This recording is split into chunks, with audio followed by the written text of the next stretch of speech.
From Pacifica, this is Democracy Now! This is really about the U.S. being on trial. That's what this is. This is how the U.S. treats people who, in my view, have taken heroic actions around disclosing secrets of this government. After almost 3 years in custody, Army whistleblower Bradley Manning pleads guilty to the biggest leak of classified material in U.S. history. He says he passed files to WikiLeaks in order to show the American public the, quote, true costs of war. But WikiLeaks wasn't his first choice. He tried the New York Times and the Washington Post first. We'll speak with WikiLeaks lawyer Michael Ratner, who was at Manning's military hearing. Then, salt, sugar, fat. How the food giants hooked us. Every year, the average American eats as much as 33 pounds of cheese. That's up to 60,000 calories and 3,100 grams of saturated fat. So why do we eat so much cheese? Mainly it's because the government is in cahoots with the processed food industry. And instead of responding in earnest to the health crisis, they've spent the past 30 years getting people to eat more. This is the story of how we ended up doing just that. We look deep inside the $1 trillion a year processed food industrial complex with New York Times investigative reporter Michael Moss, a former war correspondent who now looks at the ways food giants weaponize salt, sugar, and fat. Then have decades of food science resulted in the most addictive and most nutritionally inferior food in the world? The vitamins added back to this processed food come from nylon, sheep grease, and petroleum. We'll speak with longtime food reporter Melanie Warner, author of Pandora's Lunchbox, How Processed Food Took Over the American Meal. This show will leave you gobsmacked. All that and more coming up.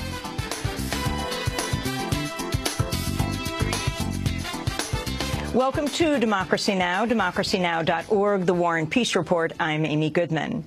U.S. Army Private Bradley Manning is admitted to being the source behind the largest leak of state secrets in U.S. history. Nearly 3 years after his arrest, Manning told a military court he leaked the classified documents to the whistleblowing website WikiLeaks in order to show the U.S. public the, quote, true costs of war. Manning also said, quote, I believe that if the general public, especially the American public, had access to the information, this could spark a domestic debate on the role of the military in our foreign policy in general.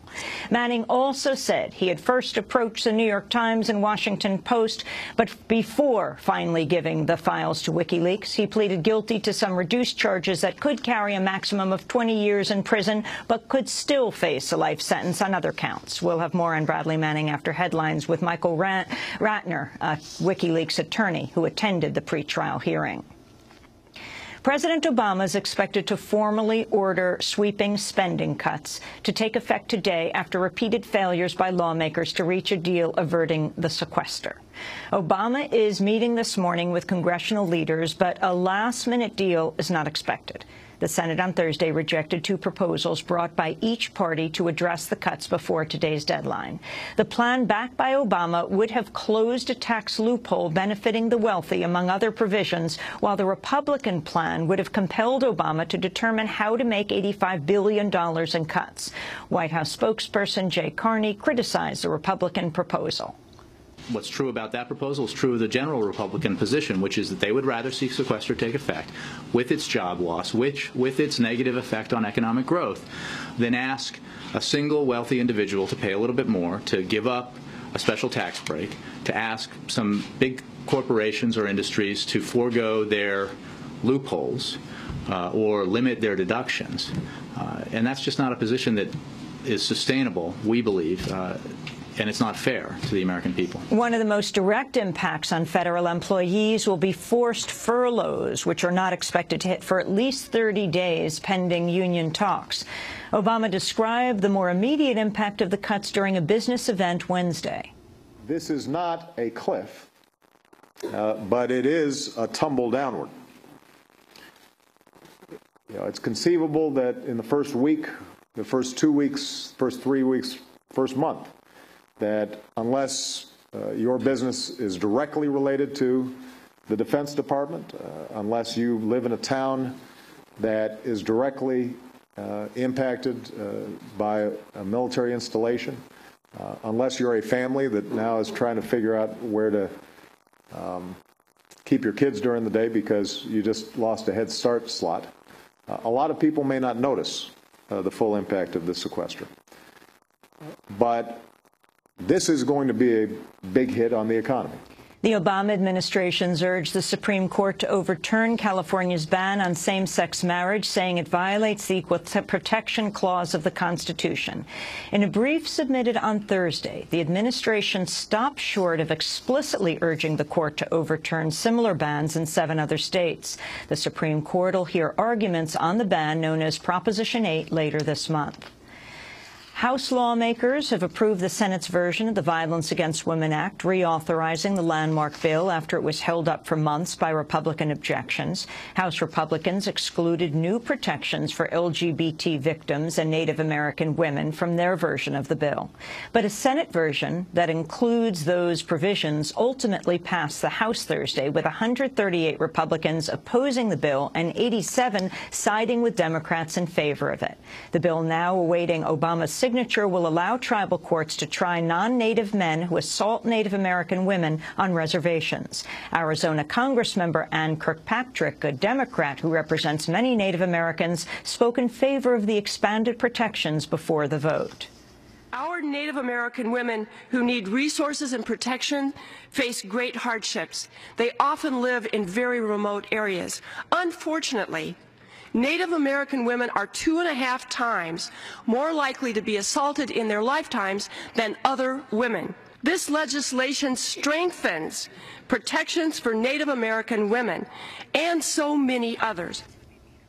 Authorities in South Africa say they've suspended a group of police officers who were caught on video dragging a black taxi driver behind a van in an incident that sparked outrage across South Africa. The victim, Mido Masia, was later found dead of head injuries in his jail cell. In the video, police in Daveyton, near Johannesburg, are seen securing Masia's hands to the back of the vehicle before it begins moving and accelerates, pulling him across the pavement as onlookers attempt to intervene. The victim was a 27-year-old from Mozambique who was reportedly accused of parking illegally. South African President Joseph Zuma called the incident horrific, disturbing, and unacceptable. In news from Iraq, twin explosions hit a cattle market in a mainly Shiite city today, killing at least 5 people and injuring dozens of others. The attacks came after a series of blasts targeting Shiite areas killed at least 22 people on Thursday.